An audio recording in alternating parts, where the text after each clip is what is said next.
Shalom, saudara-saudara yang terkasih di dalam Tuhan. Kembali pagi ini kita akan mendengarkan firman Tuhan. Mari sama-sama kita berdoa.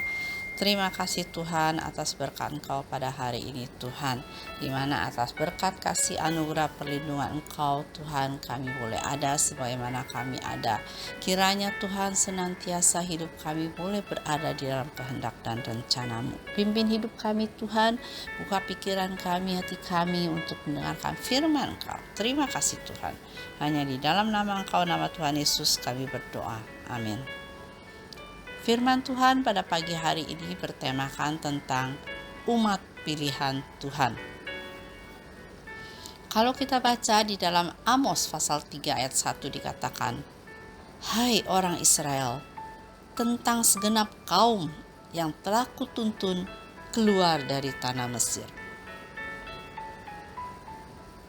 Amos bukanlah seorang nabi profesional.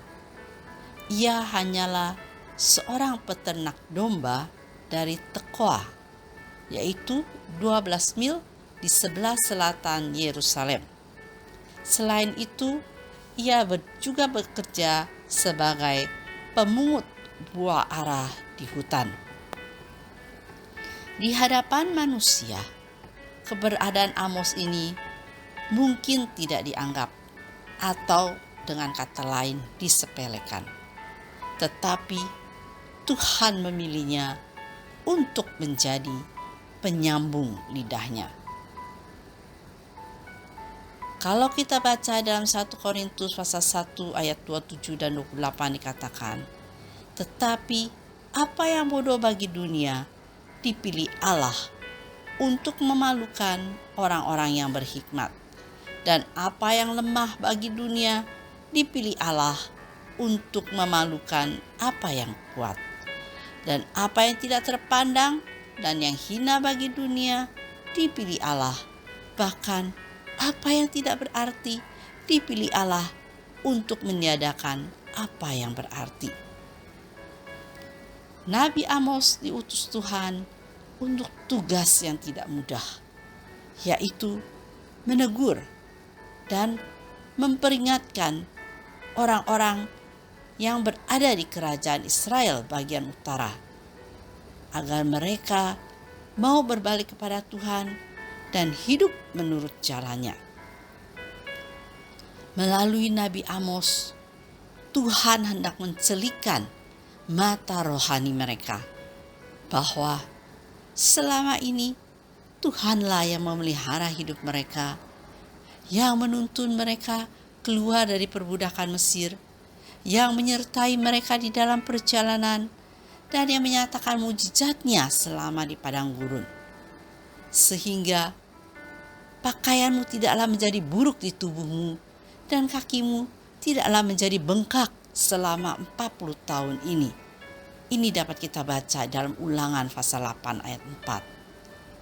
Dan mereka mampu menyeberangi laut Teberau dengan caranya yang ajaib, dan berperang ganti mereka melawan bangsa-bangsa lain, hingga akhirnya mereka mencapai tanah perjanjian, yaitu tanah Kanaan.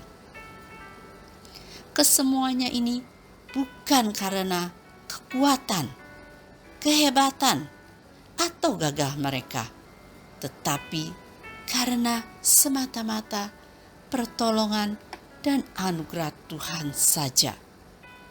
Di dalam Zakaria 4 ayat 6 kalau kita baca, "Bukan dengan keperkasaan dan bukan dengan kekuatan, melainkan dengan rohku, firman Tuhan semesta alam." Pengalaman hidup bangsa Israel ini hendaknya kian menyadarkan kita bahwa kita ini adalah manusia yang lemah dan penuh dengan keterbatasan, sehingga hidup kita harus bergantung penuh kepada Tuhan. Tetapi ironisnya, di satu sisi kita sadar bahwa kita sangat membutuhkan Tuhan. Namun di sisi lain, sering sekali kita tidak mau tunduk kepada pimpinan Tuhan. Lebih memilih untuk berjalan menurut kehendak sendiri dan mengandalkan diri sendiri. Karena kita merasa bahwa cara Tuhan memimpin hidup kita tidak cocok dengan kemauan dan keinginan kita. Saudara-saudari yang terkasih, mari kita menggantungkan hidup kita kepada Tuhan, karena kita adalah manusia yang lemah dan penuh keterbatasan. Kita harus sadar bahwa semua ini adalah karena pertolongan dan anugerah Tuhan semata. Bukan karena keperkasaan kita atau kekuatan kita, tetapi karena firman Tuhan yang hidup di dalam hati kita, Roh-Nya yang membimbing kehidupan kita menurut jalannya. Mari kita belajar dari firman Tuhan pada pagi hari ini, bahwa hanya Tuhanlah yang mampukan kita, yang memimpin kehidupan kita, untuk kita dapat berjalan sesuai dengan kehendak Tuhan, dan bukan mengandalkan diri kita sendiri. Karena kita membutuhkan Tuhan dalam kehidupan kita, dan kita tidak berjalan dengan kemauan atau keinginan kita, melainkan di dalam tuntunan Tuhan, seperti bangsa Israel yang telah dituntun keluar dari tanah Mesir. Tuhan kita begitu Tuhan yang luar biasa, di mana bangsa Israel selama 40 tahun di padang belantara, pakaian mereka tidak koyak atau buruk, dan kaki mereka tidak bengkak selama berjalan. Kiranya kita percaya dengan iman yang teguh pada Tuhan kita, Tuhan yang luar biasa. Kiranya Tuhan memberkati. Mari sama-sama kita berdoa. Terima kasih Tuhan atas firman Kau pada hari ini Tuhan. Kami sadar Tuhan bahwa hidup kami Tuhan sangat membutuhkan Engkau. Hidup kami ya Tuhan perlu bergantung sepenuhnya kepada Engkau Tuhan. Sehingga hidup kami Tuhan boleh berjalan di dalam kehendak dan rencana Engkau Tuhan. Jauhkan dari jika hidup kami Tuhan untuk berjalan dalam kemauan dan kehendak kami sendiri Tuhan.